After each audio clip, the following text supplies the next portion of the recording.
об Анане Иконовиче Андрееве историки, узкий круг историков раньше писал, потому что где пройти мимо такого имени, например, его Гоголев Николай Антонович, который изучал историю электрификации Якутии, и в своей монографии в 1971 году он осветил его роль в строительстве первой якутской электростанции. Также Афанасий Дмитриевич Сыроватский, тоже ученый, кандидат исторических наук, который изучал историю комсомола в Якутии, никак не мог пройти мимо имени Анны Иконовича Андреева.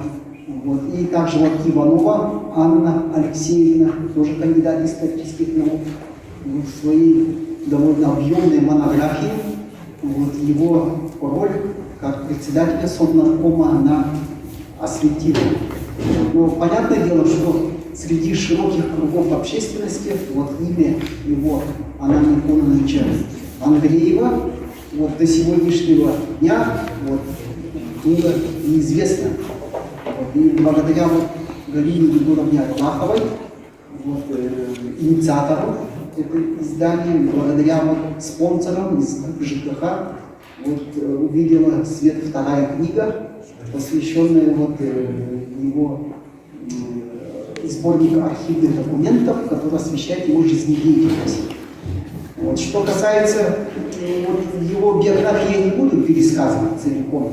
В предисловии там написано, и Наталья Степанова, замдиректора, тоже замечательную статью написала на основе архивных документов. Вообще сложился очень такой удачный коллектив, творческий коллектив в Национальном архиве. Я сам часто езжу по грантам, по другим работам в архивы России, в Москве, в Санкт-Петербурге, в Томске, в Новосибирске, Магадане, в Иркутске и в других городах.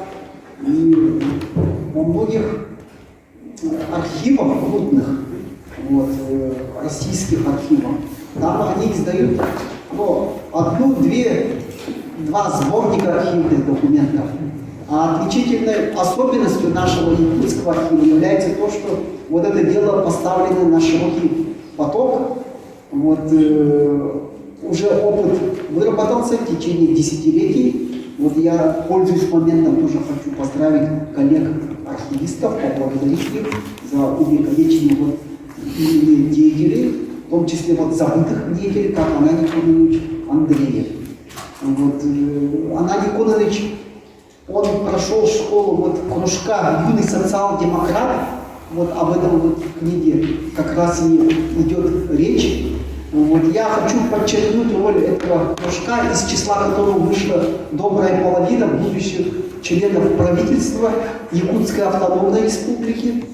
И как правильно писал в своих трудах доктор философских наук Филиппов, Лазарь, если бы революция не свершилась бы, революция 1917 года, то многие наши деятели, как Платон Алексеевич Стрельцов-Аюнский, как Максим Кириллович Амосов, Сидор Никифорович Барахов, Степан Максимович Аршаков, Степан Васильевич Васильев и многие-многие другие бы ушли бы работать учителями. А благодаря революции они стали политическими государственными деятелями автономной республики, отцами-основателями национальной государственности. Это великое дело было совершено под руководством ссыльных большевиков Емельяна Ярославского, Серго Орджоникидзе, Григория Ивановича Петровского и других сосланных в Якутии. Тоже хочу подчеркнуть их роль, потому что сейчас уже как-то менее это оценивается. А они сделали великое дело. Почему? Потому что если взять для сравнения Среднюю Азию, Ташкентский совет в период революции целиком на 100% состоял из лиц русской национальности. Не было там ни одного представителя тюркских народов. В отличие от этого, якутская организация представлена была уже мощной прослойкой якутской интеллигенции, вот, которая после революции заняла ключевые ответственные посты вот, и в обкоме, и в совнаркоме, и в наркоматах. Вот, может быть, и по этой причине вот, гражданская война, гражданскую войну, повстанческое движение не удалось вот, нашему национальному руководству завершить вот эту братоубийственную войну, завершить мирным исходом, вот, примирением.